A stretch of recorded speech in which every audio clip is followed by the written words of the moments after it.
food choices due to a variety of reasons. So why would people be making poor food choices? It could be that they're having money problems because a lot of their income has been going towards their buying of the substance they're abusing. Or it could be due to loss of appetite because the substance being abused might suppress the appetite or make them lose interest in food in preference for the substance. It could also be the deficiency can also be due to ignorance because the person does not really understand that some foods are better for their long-term health than others. So they may just eat the food that they can get or the food that they feel like maybe they're in the mood for eating rather than making good choices. Okay, another way in which this nutritional deficiency can come is because nutrients can be depleted as the body tries to detox from the substances. So some of the nutrients are actually used by the body to help to eliminate the substance that is being abused. And that means that some of those nutrients would be deficient in the body because they are being sidelined into detox. Then another reason can be craving of junk food or foods that are not worthwhile nutrition-wise. So things like refined sugar, for example, a lot of the junk food have got a lot of sugar, a lot of salt, a lot of additives, and so forth. So this can work against the nutritional level in our bodies. And then, of course, another way in which this can come about is that certain abused substances interfere with the body's ability to absorb certain nutrients. So that means that even though they are taking in the nutrients, they are not being absorbed, and that means that the body becomes deficient of them. Then the last one I'll mention is that abused substances may cause the body to flush out some of the nutrients. So they may actually cause the body to get rid of nutrients that the body actually requires. So those are some of the ways in which nutritional deficiency can occur in a person who has been or is abusing substances. And so we should be aware that as we are talking to them about our products, that they actually could be undernourished or malnourished because of some of these reasons. Then there are certain illnesses that take advantage of people who are living with substance abuse. So some of the illnesses that can result from substance abuse include mood disorders. Some of them can originate they may have been latent in the person, but the drug abuse itself can be the trigger. Remember, we say that there are many things in our bodies that lay latent, but as long as we don't trigger them, they don't affect us because they just remain latent. But the abuse of substances is one of the things that can act as a trigger. For instance, for mood disorder, things like bipolar and clinical depression can originate from substance abuse. Then some of the disorders related to anxiety, like panic attacks or PTSD, can also be from substance abuse. Some mental illnesses can also be triggered. And also, painful illnesses or injuries requiring prolonged use of strong pain medication can be the gateway through which a person starts substance abuse. But also childhood traumas can be internalized, and as the person approaches adulthood, they may find that they become predisposed to substance abuse because the childhood trauma might start resurfacing in certain ways. And then finally, in my list here, abuse of a socially acceptable substance can be the gateway which leads people to go to stronger or more dangerous substances. So for instance, if you are in a culture where alcohol is acceptable, then alcohol might be the gateway through which alcoholism enters a person's life. And from alcoholism, there can be branching out into other different substances that can then become quite a serious downward spiral for the person. You may also find that during the recovery process itself, a person who is recovering might adopt a different kind of addiction. So let's say they are recovering from the use of cannabis. Then when they stop the cannabis, they may now want to take very sugary things like ice cream and all that kind of sodas and all that stuff. So the kind of the gap left by the removal of the substance that was being abused causes the person to latch onto other things as a way of coping. So those are some of the issues that can be related. Now let me turn my attention to the products that we can recommend. First and foremost, of course, I'll recommend Formula 4 or Formula 4 Plus, because this is a supplement that will be a general bridge for any nutritional gaps that the person may have. So we can recommend Formula 4 as a baseline. And onto that, we can add omega-3 salmon oil, which is beneficial in a number of ways. So, for example, the brain uses omega-3 salmon oils to regenerate itself, because remember, when some of these substances are used, they alter the way the brain operates and can cause certain damages or reduce certain functions. And by using omega-3 salmon oil, we can help the brain to recover its health. Omega-3 salmon oil also will help with resolving systemic inflammation that is often associated with substance abuse, because the body is having to deal with something which has got no place in its nutrition or in its physiology. So the body will react by having high inflammation, systemic inflammation, and that is an area where omega-3 salmon oil helps. It also helps in improving brain function, learning, and memory, because, of course, prolonged substance abuse can affect those areas of our brain. And it can also blunt the harshness of the withdrawal symptoms, as well as the drug craving that follows recovery. So that is the omega-3 salmon oil. We also recommend vitamin B complex because it is often deficient in people who are abusing drugs, because some abused substances tend to interfere with the absorption of members of the vitamin B complex, and that can cause a deficiency. Also, the abuse of other substances can deplete the amount of some of the vitamin B family in our bodies. And so B complex is important to supplement with in someone who is recovering. Then magnesium is another important supplement that we can recommend.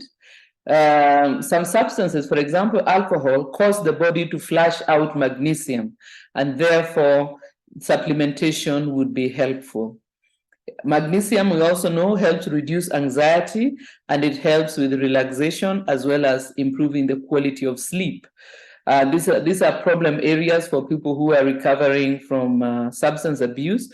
They may have insomnia, that is inability to sleep, or an inability to relax, or they may be anxious because they don't feel that they are going to be able to succeed in the long term. So magnesium would be helpful in reducing anxiety, insomnia, and helping with relaxation.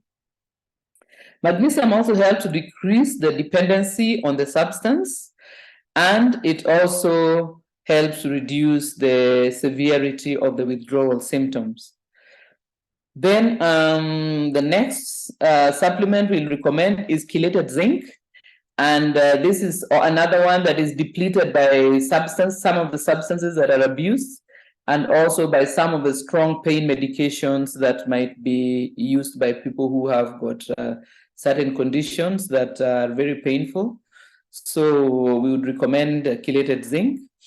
Chelated zinc also, when it is deficient, it tends to worsen anxiety and can lead to cravings. So by making sure that they are supplementing with chelated zinc, they can help the person to deal better with anxiety and to minimize cravings for the substance or alternative substance they may be craving. Then the next that we recommend is vitamin C. Vitamin C helps in detoxing, the body detoxing from the substances, and also it helps in resolving inflammation. Vitamin C will also help the body with calming itself down and reducing stress. Also, mood stabilization, because it helps the body in the manufacturing of those hormones that helps us to feel, to have a sense of well-being. Because the thing with some of the substances that are abused, they're abused because they give a person a sense of well-being. Unfortunately, that hijacks the body's own systems of giving us a sense of well-being that we would naturally be able to have. So vitamin C is one of the vitamins that is involved in the making of the hormones that stabilize our moods and that give us a sense of well-being. Because when we have a sense of well-being, we feel better able to cope with difficult things. Then the next one would be vitamin D, especially because sometimes people who are abusing substances may be not spending time in the sun, not getting enough sunshine exposure, which we know is an important way for our bodies to manufacture vitamin D. And of course, there may be people who are living in temperate lands where they may not be getting enough vitamin D already. So supplementing with this is going to help with the three top problems of post-addiction withdrawal symptom, that is depression. Vitamin D will help with depression, insomnia, that is lack of sleep, as well as anxiety. Yes, so this is another one that helps with those problems that affect the person who is in recovery. So deficiency in vitamin D is associated with mood disorders, as we said, anxieties and depression and so on, and also poor health, general overall poor health. So vitamin D is very, very important, and that is why our bodies have evolved to be able to actually make it simply through our skins when exposed to sunlight. So of course, if we have this situation, then it would be a good idea to supplement as the person tries to get their lives back in order. Then the final one that we would recommend would be NutriShake, which, Neolife Shake, which would be helpful in providing them with amino acids for rebuilding the tissues which would have broken down as a result of a life with substance abuse. The amino acids boost mental energy and help the body to produce its own natural mood elevating hormones, as we say the same with vitamin C. So this will be working hand in hand. Neolife Shake will also help in tissue repair, including the gut lining, which is often damaged by substance abuse. So when the person is abusing substances, they may not be eating well, or they may be eating things which are not good. And some of the substances like alcohol has got to be processed through the gut. And the gut lining can actually take a serious beating from dealing with such substances. So Neolife Shake is going to help in the repair of damaged tissue. Then Neolife Shake will also help against cravings, particularly for sugar, craving for sugary things that tend to replace substance craving in a person who is getting rid of substance abuse. So that is what I wanted to share with you today, just to see that the list of supplements are a bit long. This is because this is a very difficult situation for the body to deal with. And I know that there may be cases where the person is not able to even have the money to buy supplements. And of course, also families who may help sometimes may be fed up with having to pay up for drug rehabilitation and so on. But nonetheless, it is important for us to know what we can recommend when we come across people who are struggling with this, because I think many of us are aware.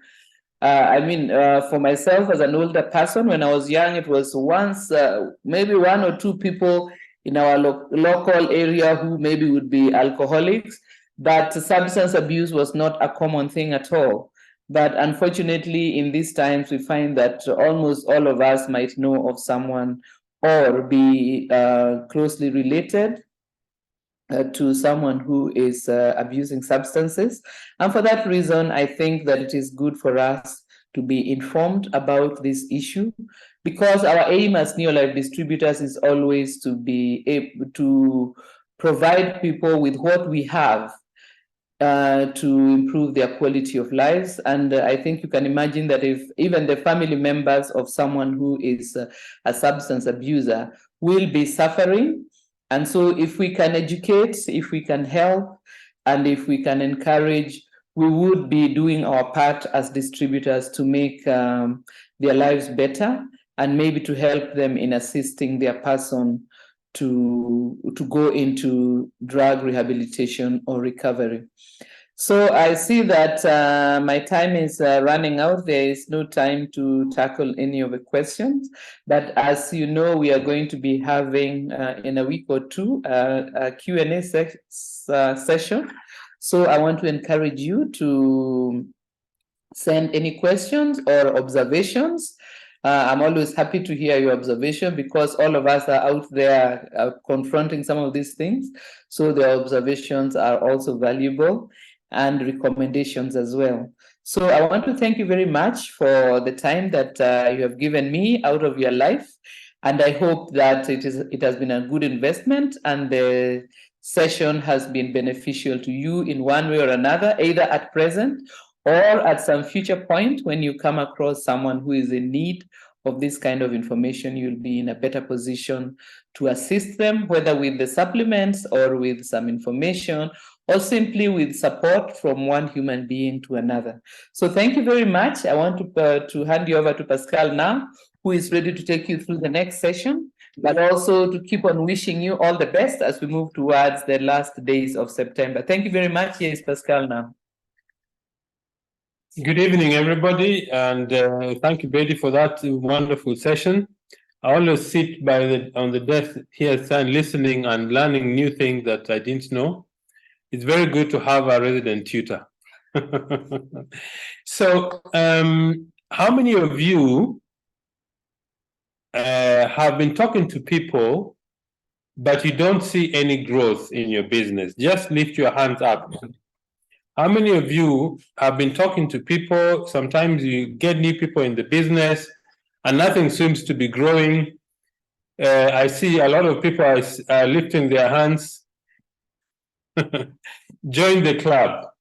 You've been talking to a lot of people and there seems to be nothing going on, and you wonder, is this business really working? Don't worry, you're in the right company.